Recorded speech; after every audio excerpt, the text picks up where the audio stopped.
National Treasure from 2004, starring Nick Cage, of course, Dan Kruger, Justin Bartha, directed by John Turteltaub. Quick logline: a historian races to find the legendary Templar treasure before a team of mercenaries.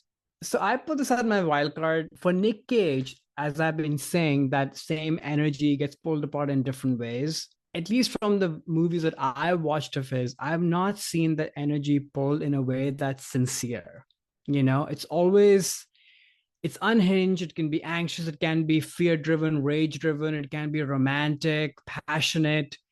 And yeah, all those things are in here, but this is like a lower key register of there's like an earnestness to his character, but also to the movie as a whole. I mean, it's a very cheesy movie, of course, but Hmm. but I don't know. I'd never seen that from him. And I also, this movie came out, as we've talked about, Nick Cage has so many lives, and this was his, maybe his fifth life before the current life we are in right now, where this movie comes out of nowhere and it's a giant hit, sequels, what have you. And yeah, the movie is cheesy, but you're kind of along for the ride, I think. I find the whole thing pretty interesting. I did when I first watched it. And a lot of it has to do with him. I think he carries this movie. I think his banter with his fellow castmates is amazing. Hmm. And, rewatching it again, maybe this is perhaps part nostalgia that stands for this movie. But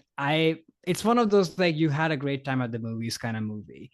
And there's a little bit of stuff that makes you think, even though it's cheesy, and this is not true, all of it or most of it.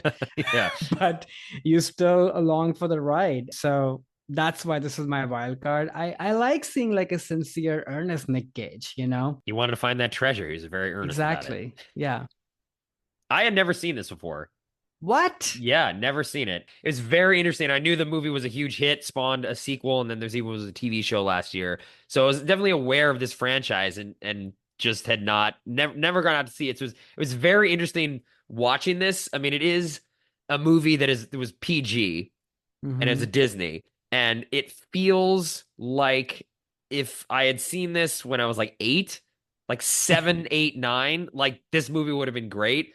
But Yeah. past that point, I'm like, okay, this reads like a movie for kids, Oh yeah. like for kids, not like kids as in like, oh, people dismiss like, oh, these, superhero movies are for kids or whatever. No, Right. this is actually like reading. I don't know It's a if kids you, movie. yeah, if you read like the Hardy Boys growing up or anything Right. like that, right? It's like that type or Scooby-Doo level of stakes. Like that is basically what this movie operated on as a register, which yeah, like it for that, like for hitting sort of what that is trying to do, it is exactly the right movie for that age group. Like the stakes, I'm like, what is really going on? They're just trying to find treasure. Like, Right. okay, like okay, whatever. There's no real sense of actual danger, but No. you don't want it's like, oh, people are gonna get arrested. That's like the oh no, not arrested. Yeah, Yeah. there's guns being fired, but it's like no one's gonna die. But No. that you wouldn't if you're eight, you don't want that. And it's all the puzzles and the clues, like that stuff I too. That is love a that lot of stuff. yeah, yeah, I mean, I never really did, but the time that I really did was like, when kids, like, those crossword puzzles or those little Right. word puzzles of like, I feel like in that age, like that grade school age is when people first kind of really get into that. So that's just what it felt like reading like a Hardy Boys book or a Scooby-Doo episode or something. But on the Nick Cage side of things, I do think that this is probably his most like toned down of Yeah. his weird performances, similar in the same way to like Con Air, which I referenced. I don't think there's a lot of like weird Nick Cage stuff in that. And in this one, there wasn't a Except for the lot of it. hair. Right, that's true. The Oh my hair, gosh. incredible wig in Con Air. The hairpiece in this movie was interesting too, but not it. Also unbelievable. I was like, this is not your hair. Don't jump in that water. No. That wig's gonna fall off. Yeah. So the thing that came across, like you mentioned, for me though with Cage was the banter and the interaction with the other cast members. I Yeah. think that even though the dialogue was very just typical stuff you would Yeah. imagine in movies like this, his delivery of it and his energy playing off of the other characters in this movie, the villains and his own, like the people helping him, was what made the movie interesting. Like if Yeah. this was another actor in this role, like the part is kind of boring and flat, but it's Cage just brings a little bit of something extra to it that makes it watchable, that I mean, he's performance. the straight man in the movie. Basically, he is, yeah, but You he know, plays a good straight man. Actually, this is which is why this is a my new wild thing for him. card Oh, because absolutely, yeah, who yeah, knew, you right, know? that he can do it. And maybe have a bias of like watching this movie in the theaters when it came out, packed theater, everybody having a good Oh, I time. can see, yeah, It yeah, was absolutely. a great time, and he anchors it totally.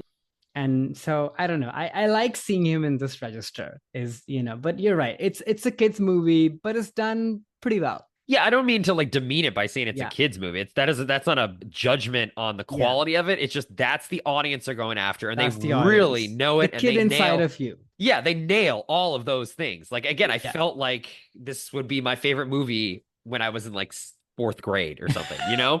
I'm like, oh, if I had only seen this in fourth grade, this It would have been probably like, would be oh my my, favorite movie if I saw it then, like for sure. definitely, yeah, because I love all the American history stuff, Yeah, which is very grade school level in terms of what's actually going yeah, on. But that I was so into that, and I'd be like, "Oh, this is so cool." There's like what's yeah. on the back of the Declaration of Independence, which yes, I did Google after while watching this movie. What is on the Right. back? See, they got you. They know they definitely did get me. And then it's funny, actually, on the National Archives official website, they have photos of what it looks like because they took it out to clean at one point. And there's actually a sentence in there where they say, "And there is not a treasure map on the back of this." So No, the movie did change some the government had to release some official it was a statement big there. deal. This Yeah. movie.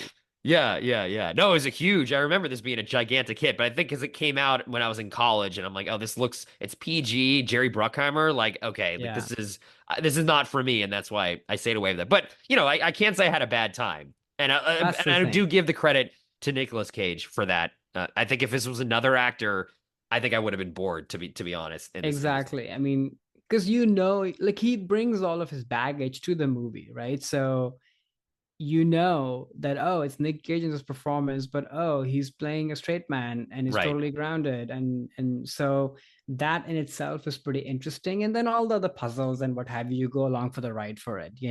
right. So yeah, Yeah. So is the second one any good? never seen it. Oh, okay.